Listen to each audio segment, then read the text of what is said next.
안녕하십니까 우리 에덴의 성도 여러분.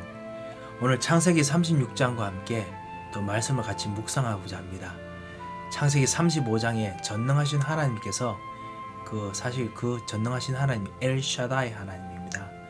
여러분 노래도 들어보신 적 있을 겁니다. 엘샤다이 하나님, 전능하신 하나님께서 이제 야곱과 언약을 맺고 난 후에 아버지 죽는 이야기까지 다 이야기합니다.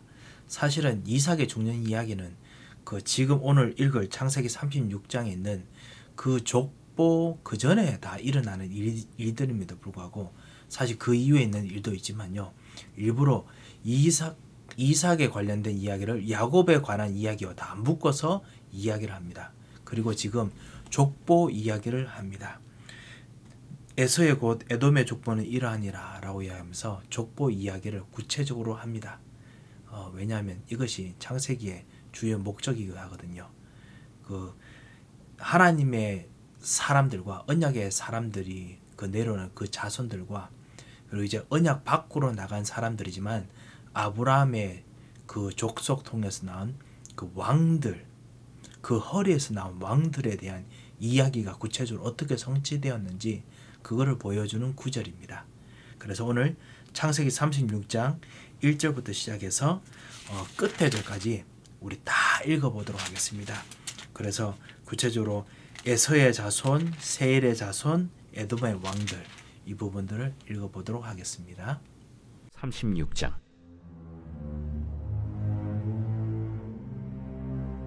에서 곧 에돔의 족보는 이러하니라.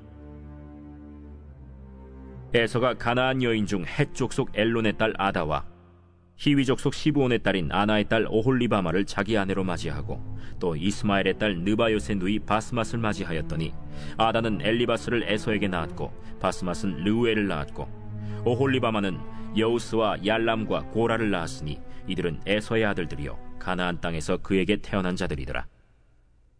에서가 자기 아내들과 자기 자녀들과 자기 집의 모든 사람과 자기의 가축과 자기의 모든 짐승과 자기가 가나안 땅에서 모은 모든 재물을 이끌고 그의 동생 야곱을 떠나 다른 곳으로 갔으니 두 사람의 소유가 풍부하여 함께 거주할 수 없음이로라. 그들이 거주하는 땅이 그들의 가축으로 말미암아 그들을 용납할 수 없었더라. 이에 에서 곧 에돔이 세일산에 거주하니라. 세일산에 있는 에돔 족속의 조상 에서의 족보는 이러하고 그 자손의 이름은 이러하니라. 에서의 아내 아다의 아들은 엘리바스요 에서의 아내 바스맛의 아들은 르우엘이며 엘리바스의 아들들은 대만과 오말과 스보와 가담과 그나스요 에서의 아들 엘리바스의 첩 딥나는 아말렉을 엘리바스에게 낳았으니 이들은 에서의 아내 아다의 자손이며 르우엘의 아들들은 나핫과 세라와 삼마와 미사니 이들은 에서의 아내 바스맛의 자손이며 시브온의 손녀 아나의 딸 에서의 아내 오홀리바마의 아들들은 이러하니 그가 여우스와 얄람과 고라를 에서에게 낳았더라. 에서 자손 중 족장은 이러하니라. 에서의 장자 엘리바스의 자손으로는 대만 족장, 오말 족장, 스보 족장, 그나스 족장과 고라 족장, 가담 족장, 아말렉 족장이니 이들은 에돔 땅에 있는 엘리바스의 족장들이요 이들은 아다의 자손이며 에서의 아들 르우엘의 자손으로는 나핫 족장, 세라 족장, 삼마 족장, 미사 족장이니 이들은 에돔 땅에 있는 르우엘의 족장들이요 이들은 에서의 아내 바스맛의 자손이며 에서의 아내인 오홀리바마의 아들들은 여우스 족장, 얄람 족장, 고라 족장이니 이들은 아나의 딸이요 에서의 아내인 오홀리바마로 말미암아 나온 족장들이라. 에서 곧 에돔의 자손으로서 족장된 자들이 이러하였더라.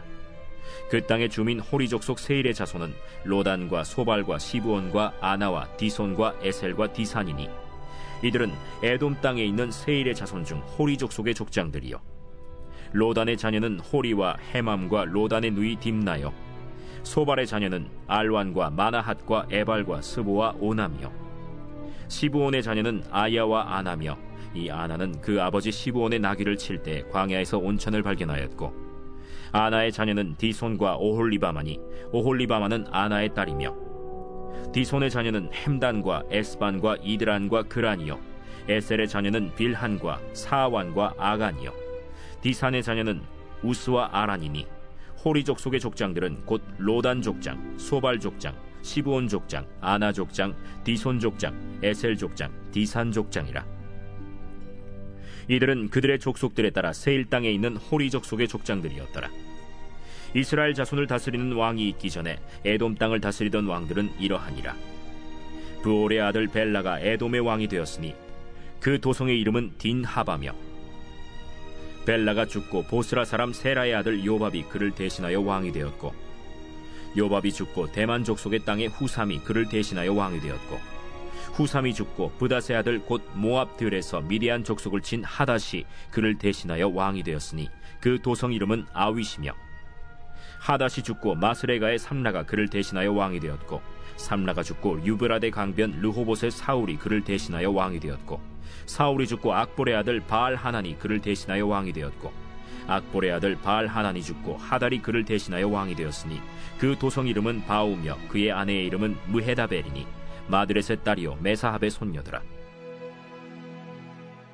에서에게서 나온 족장들의 이름은 그 종족과 거처와 이름을 따라 나누면 이러하니, 딥나 족장, 알와 족장, 여댓 족장, 오홀리바마 족장, 엘라 족장, 비논 족장, 그나스 족장, 대만 족장, 밉살 족장, 막디엘 족장, 이람 족장이라. 이들은 그 구역과 거처를 따른 에돔 족장들이며 에돔 족속의 조상은 에서더라.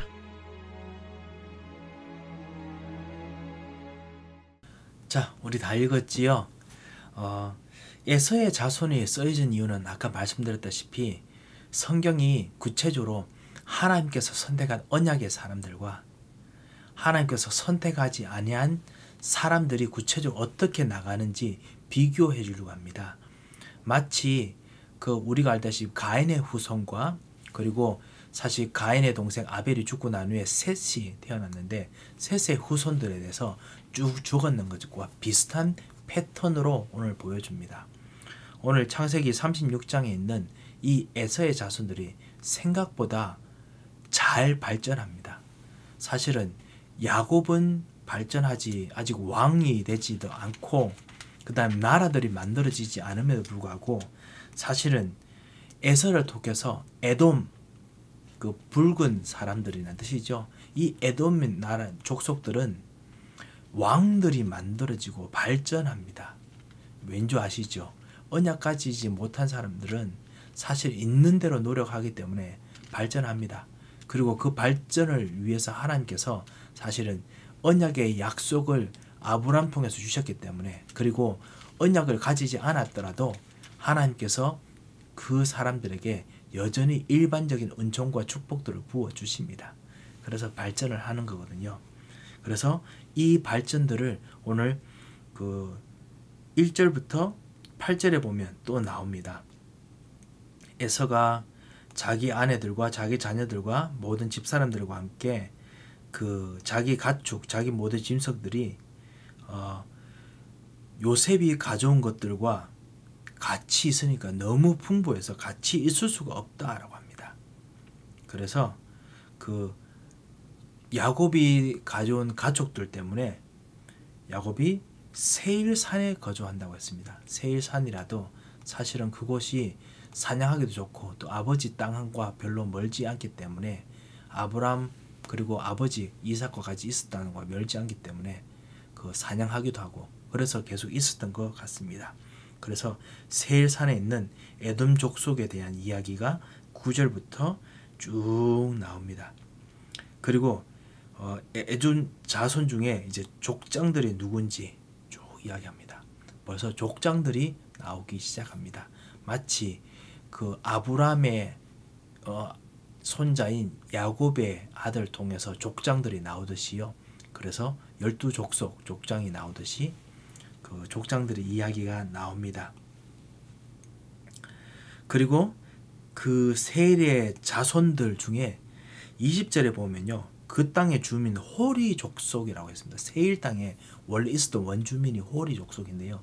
그 족속에 대한 이야기들이 20절부터 시작해서 쭉 나갑니다.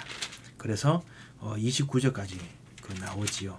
아무래도 이 사람들이 세일의 땅에 서 있으면서 이 에돔 자손들하고 같이 혼인하고 결혼하고 지냈던 것 같습니다. 여기에 보면은 그 특별히 재밌는 것이 24절에 보면 광야에서 온천을 발견했다고 했지 않습니까? 이 온천이 따뜻한 물이라기보다는 사실 가축을 칠 수 있는 아주 좋은 그런 종류의 물로 보입니다. 물론 따뜻한 물이기도 하고요. 하여튼 그런 어떤 발전들, 좋은 축복들처럼 보이는 것들이 있어 보입니다. 31절이 재밌습니다. 31절부터 보면요, 이스라엘 자손을 다스리는 왕이 있기 전에 에돔 땅을 다스리는 왕들은 이러하니라. 에돔 땅에서 왕들이 먼저 생겼습니다. 그 하나님께서 분명히 왕들이 내 허리에서 나올 것이라고 아브라함에게 창세기 17장에서 약속하셨습니다. 그런데 그거가 아브라함 통해서 준 이스라엘에게 이루어지기 전에 에돔에게 벌써 이 축복들이 있습니다. 어떻게 보면은 혼자 살기 위해서는, 하나님 없이 살기 위해서는 그런 시스템이 발전해야겠지요. 그렇지만 하나님께서 그렇게 하도록 만들어 주십니다. 도성이라고 적혀 있지요.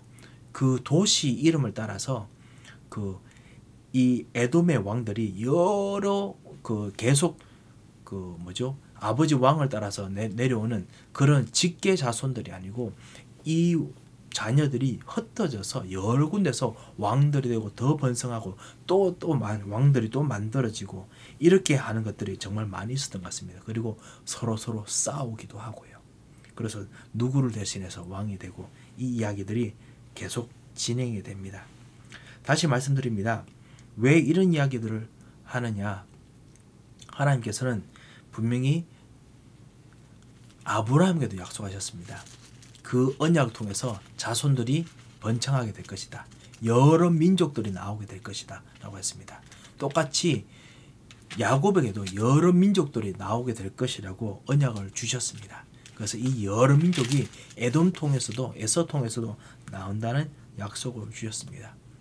우리 주변에 보면 현장에서 잘 되는 사람들이 있습니다. 복음도 없고 언약도 없는데 잘 되는 것처럼 보이기도 하거든요. 왜 나는 언약 붙잡았는데 잘 안 되지 않을까? 잘 안 될까? 그런 고민들이 되실 겁니다. 하나님께서 그것을 아십니다. 어떨 때는 발전되지 않은 것처럼 보이지만은 하나님께서 언약 가진 사람에게 반드시 언약을 성취하십니다. 그렇기 때문에 사실은 응답을 먼저 받았다, 안 받았다, 이게 중요한 것이 아니라 언약을 잡고 있느냐, 없느냐가 제일 중요합니다. 언약을 잡고 있으면 결국 그 언약의 씨를 통해서 사실 이스라엘 나라가 정복이 됩니다. 다윗 통해서 완전 솔로몬 시대에 완전히 정복하지요. 그런 일들이 일어납니다. 그런데 언약을 잡지 않으면은 지금 응답 받는 것 같지만은 벌써 왕이 되고 도성이 되고 성장하는 것 같지만은 결국 대대로 그 응답들이 점점점 무너집니다. 그래서 부활하신 예수 그리스도께서 우리에게 주신 참다운 영생의 언약이 중요한 겁니다. 여러분이 기도하는 기도, 부활의 기도입니다. 부활의 능력의 기도이고요. 여러분이 가지고 있는 여러분의 언약의 자녀, 부활의 자녀입니다. 영원한 자녀입니다. 여러분이 가지고 있는 현장에 대한 기도 제목, 그 현장에 대한 비전, 여러분이 가지고 있는 기업, 영원한 기업입니다. 그래서 하나님의 언약을 말씀 속에서 꼭 발견하시기를 정말 부탁드립니다. 한번 기도하겠습니다. 하나님 아버지 감사합니다. 오늘에서 에돔 족속의 발전을 통해서 하나님께서 참으로 원하시는 이 언약 가진 사람의 축복이 무엇인지 비교할 수 있도록 은혜를 주신 것을 감사를 드립니다.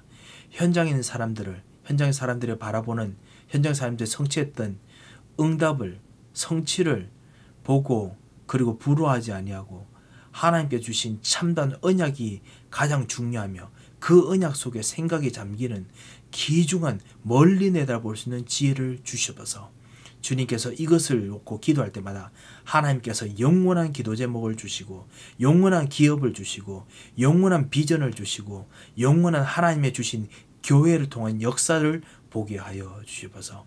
주님께서 오늘도 이 완전한 하나님 역사 속에 들어가는 귀중한 축복으로 새 힘을 주실 것을 믿고 감사하며 살아계신 주 예수 그리스도 이름으로 기도합니다.